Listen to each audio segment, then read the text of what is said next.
అందరికీ హాయ్ నమస్తే అండి. నేను బీరకాయ పొట్టుతో పచ్చడి చేసి పెట్టాను కదా ముందు వీడియోలో. ఈ బీరకాయ ముక్కలు అండి, మెంతాకు బీరకాయ ముక్కలు పెసరపప్పు వేసి కర్రీ చేశాను. మెంతాకు బీరకాయ పప్పు బాగుంటుందండి. బీరకాయ చాలా చలువ, పెసరపప్పు కూడా చలువ. పెసరపప్పు నానబెట్టి కొద్దిసేపు నీళ్ళు పంపేసుకుంటే గ్యాస్ గిన్నె రాదు.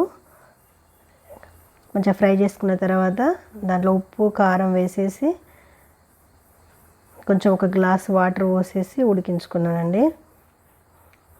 కొంచెం మంచిగా ఉడికిన తర్వాత ధనియాల పొడి వేసి దించేయడమే. ఆలోపు నేను బ్రౌన్ రైస్ నైట్ నానబెట్టుకున్నాను. ఒక గ్లాస్కు 3 గ్లాసుల వాటర్ వేసి 10 విజిల్లు వచ్చే వరకు ఉడికించాను. మంచిగా ఉడికింది రైస్ పొడి పొడిగా. మధ్యాహ్నం లంచ్ బ్రౌన్ రైస్, బీరకాయ పొట్టు పచ్చడి, బీరకాయ మెంతాకు పప్పు. థ్యాంక్ యూ అండి.